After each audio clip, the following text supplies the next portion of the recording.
Nicholas Roger really set us up for this one pretty well. So I think we're going to give you a little technical background we can use for the rest of the conference. I should say, I'm really excited to be here. I thought this is going to be a fantastic conference. And what I like about this topic is that you're going to get information that I think you're going to see coming up again and again throughout the conference. So this is like maybe a little primer. And of course, looking forward to your questions and all that later. But so yeah, since we're on a tight clock, let's just jump right into this. So of course, I'm talking about the first phase of submarine warfare. I'm talking about the development of the Royal Naval Air Service efforts in that regard. So the pictures I've got here, this is first one's a lecture given by Captain G.W. Vivian, December 1913, Royal Naval War College, Portsmouth. And you'll see he comes up a bit later on. He's basically just talking about, the point here is that you can see the Navy is thinking about the submarine, and the Air Service is also quite concerned about what they're going to do. Of course, you see this very prophetic statement by Jackie Fisher, and naturally the outcome of the ignoring of these concerns here. So, jump right into this.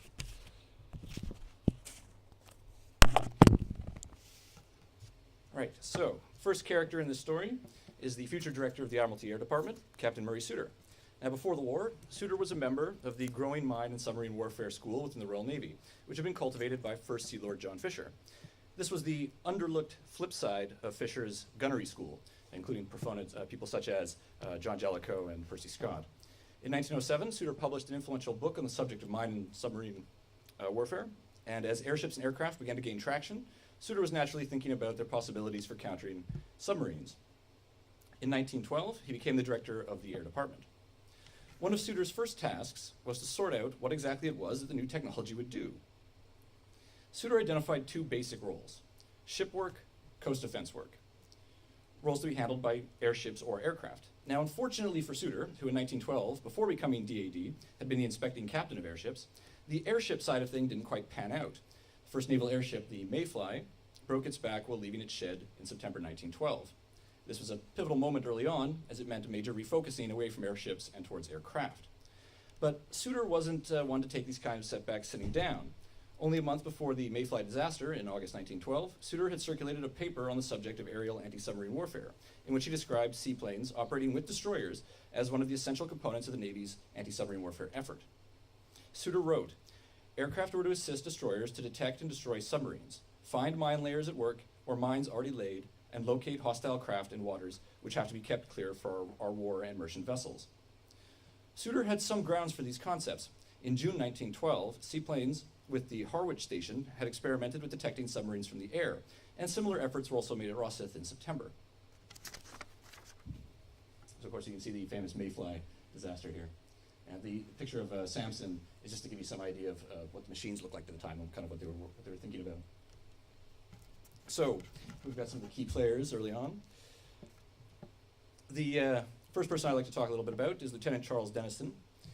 This is C.D. Burnett, who happened to be the son of Rear Admiral, later Vice Admiral Cecil Burnett, who had been the chair of Sir John Fisher's top secret 1909-1910 anti-submarine committee. This committee actually conducted experiments with using aircraft to detect and bomb submarines. No doubt aware of these efforts, Charles Burnett published a 1913 article in the Naval Review in which he summarized the work done to date on aircraft developments, naturally focusing on anti-submarine capability. Burnett argued that seaplanes would be of great utility in locating and even attacking the enemy's submarines. He believed,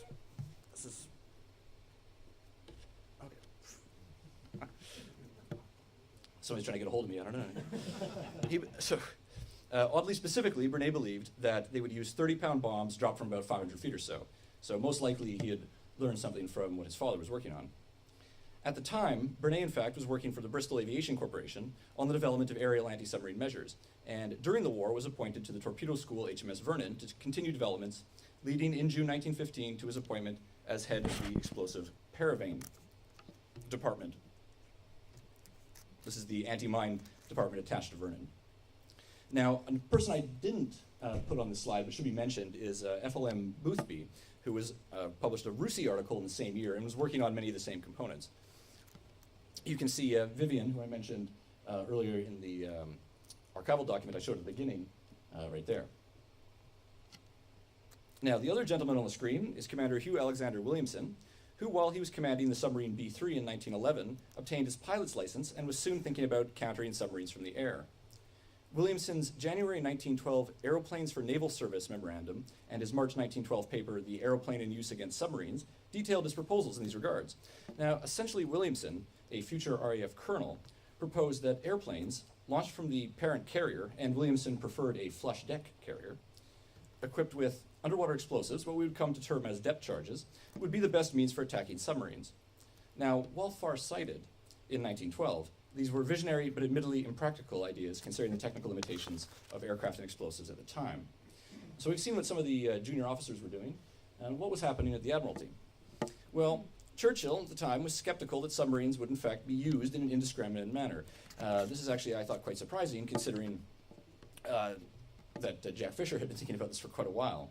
I was going to ask Nicholas Roger about this, but I didn't get a chance. On the other hand, Fisher, along with his gunnery acolyte Percy Scott, suspected that the Germans would not hesitate to use the new weapons as a means of equalizing their naval disparity with Britain, including the sinking of neutral merchant ships.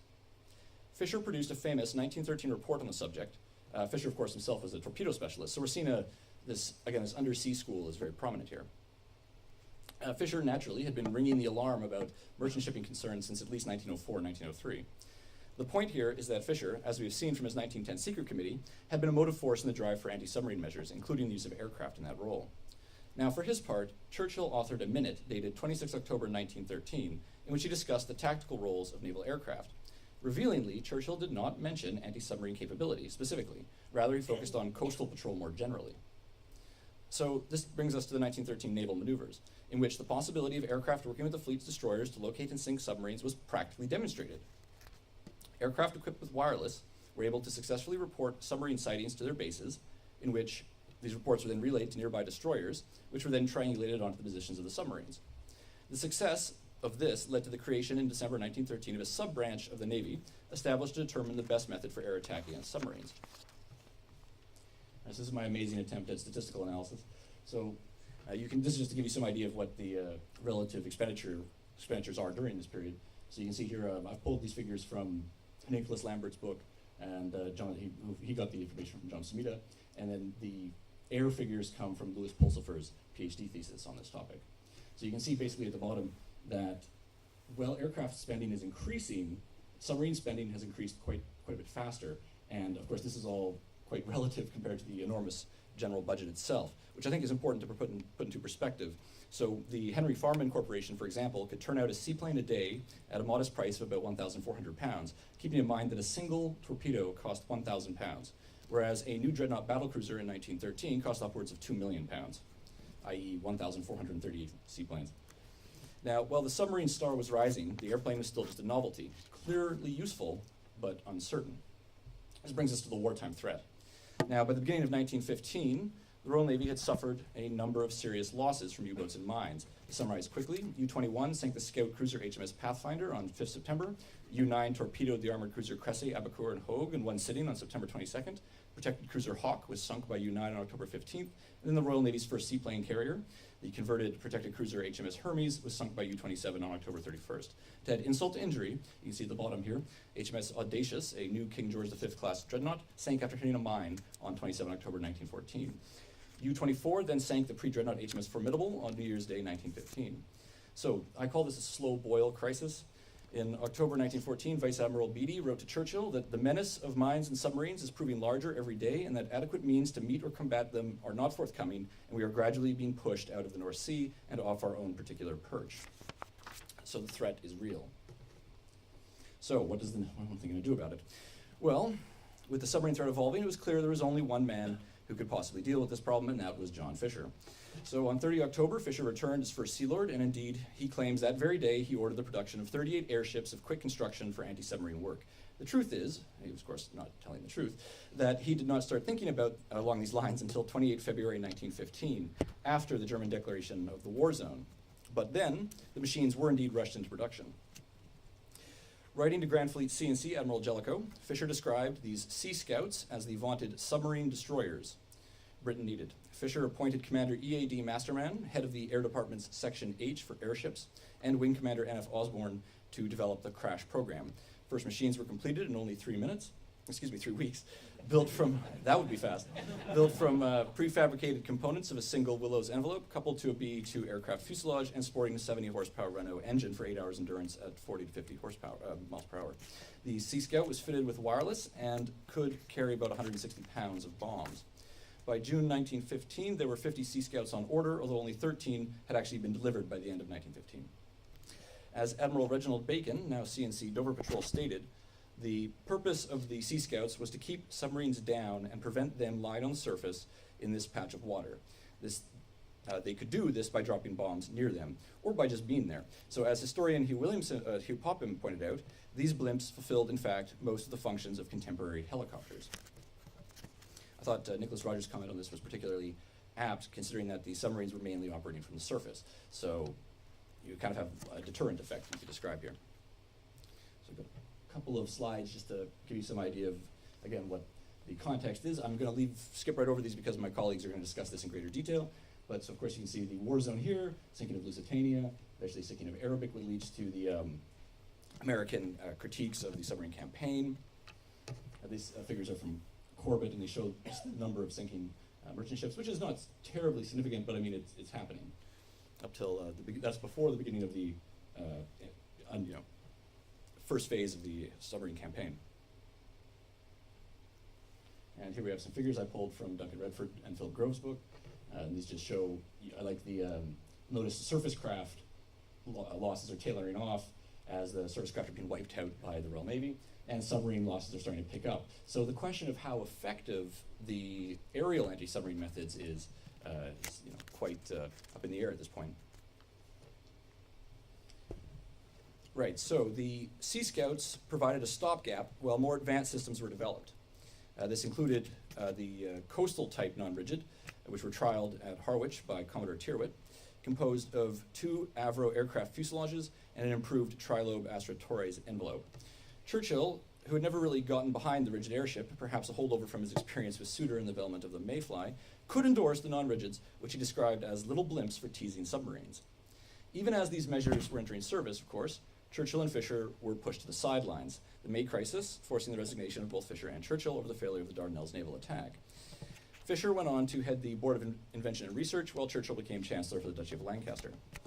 Yet the submarine threat was far from finished. U-21 torpedoed and sank the pre-dreadnoughts HMS Triumph and Majestic, which we saw in the opening slide, at the Dardanelles on 25 and 27 May, and 3 Sea Scout blimps were in fact dispatched to try to mitigate that threat. During the summer of 1915, the RNAS administration was reorganized, and not long after this, Murray Souter, in September, was pushed out and replaced by Rear Admiral Charles Vaughan Lee, who became the new Director of Air Services. Souter went over to handle the technical side of things, becoming the Superintendent for Aircraft Construction. So again, we see Fisher moving to a technical position and Souter moving to a technical position, and Churchill also kind of acting as an advisor at this point. So speaking of the technical side of things, here we see John Cyril Port, who was working on the Felixstowe Naval Base and was developing flying boats. Now, based on the Curtiss America type, now Port had worked for the Curtiss Corporation before the war. He imported some of the models and started to redevelop them into his first flying boat, which was the Port Baby flying boat during 1915. And in September, as part of the general reshuffling of the RNAS, he became commander of Felixstowe. Now, the flying boat, with its long endurance, heavy bomb capacity, and ability to land at sea, made it not only an excellent scout for the fleet. People such as Richard Phillimore, who became the first admiral commanding aircraft, was a big proponent of flying boats. So they liked them for fleet scouting purposes, but it was also very useful for submarine hunting. Port's efforts eventually led to the development of the Felixstowe Fury, which would play a major role in the spiderweb patrols in 1917 and 1918. And I believe it was the Felixstowe Fury which is credited with the only successful sinking of a U-boat by an aircraft during the war, which is described in John Avatilo's book. So some of the other guys working on this problem, of course, would be Charles Lamb and Reginald Bacon. Well, the shake-up of the Admiralty and the RNAS took place. Meanwhile, at Dover and Dunkirk Command, Admiral Bacon and his senior flying officer, Charles Lamb, head of the Ops section at the Air Department, Section M, responsible for all bombing operations in France and Belgium, were in a heated debate about how to best stop the submarine menace. Now, Lamb, naturally enough, favored offensive operations. We heard quite a bit from Nicholas Roger about defensive and offensive operations. The Navy never liked defensive operations. It has to be offensive. But Bacon, however, continued to believe in the Dover barrage and patrol as the solution to the U-boat problem. He was probably in this case right because of the limits of aerial bombing against targets such as submarine pens at the time.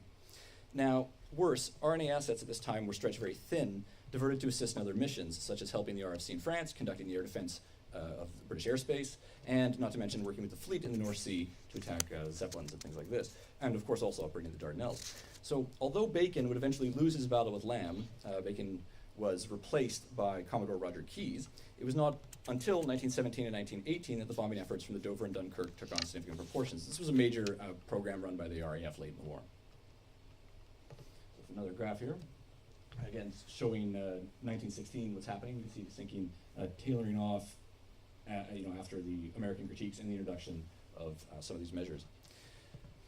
So what was the situation in 1916? Well, military losses continued with the pre-dreadnought HMS King Edward VII sunk by mine early in the year, and on August 19th, this is August 19, 1916, HMS Falmouth was torpedoed and sunk by U-66 and U-63. The depth charge, however, had by this point gone into production, and U-68 was successfully destroyed on 28 March by a Q ship, thus equipped. UC-19 and UB-29 were also depth charged successfully later in the year, although none of this was done by aircraft.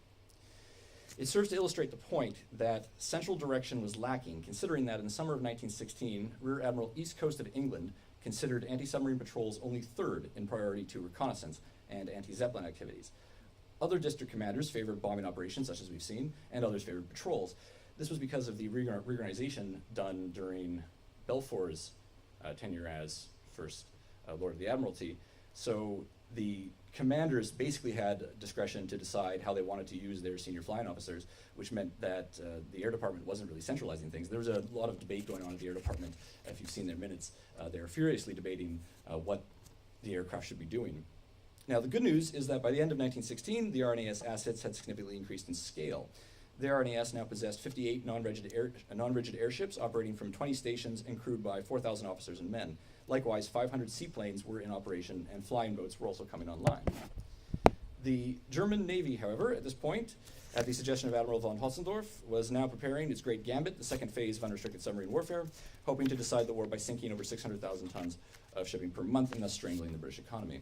So this brings me to my conclusion. I think I'm just a little under time. So we can see these figures I pulled from Martyr again, showing the second major phase, the transition here. You see, obviously sinking increases exponentially. You see very large, these non-C types were the largest non-rigid airships built during the war. And they had endurance, they could stay up for days. So how useful was all of this anti-submarine effort? And what can we learn from this odd story? Well, the answer is mixed. As a post-war report put it, the utility of aircraft in submarine hunting had undoubtedly been small, and although long hours of patrol had been carried out by some airships and operations were for the most part of a disjointed nature, no definite or coordinated system had yet evolved for utilizing the service of the air to the best possible advantage. Results were limited. Sea Scouts on patrol rarely sighted submarines and were never able to destroy one. Merchant shipping losses continued to climb as the warships became less vulnerable. Now, on the other hand, by late 1916, submarine bases were indeed being bombed, as we've seen, and new aircraft and flying boats with long range and large payloads were entering service. Air bases had been constructed all along the coast. This was a massive program, and the training for all of this I can't even begin to get into, but I mean this was equally enormous in scale. Furthermore, the obvious sea-based efforts, for example, the auxiliary patrols, favored by people like Reginald Bacon for searching for U-boats, were enormous. They included 800 craft. The Dover barrage was composed of over 7,000 mines, and these measures accounted for only a handful of submarine losses. So the reason I mention this is that comparatively, the air efforts are quite economical. At the end of 1916, John Jellicoe goes to the Admiralty, and the anti-submarine and air divisions of the naval staff are eventually created. It would still take another year before convoys with air support and assisted by rigorous patrols were able to reduce the U-boat threat. So what we see for the period 1912-1916 is mainly containment. This is a problem, they can't solve it. They're doing everything they can, but it's not really working. So what happens, I'll leave that to my colleagues to brilliantly exposit in the coming presentations. Thank you very much.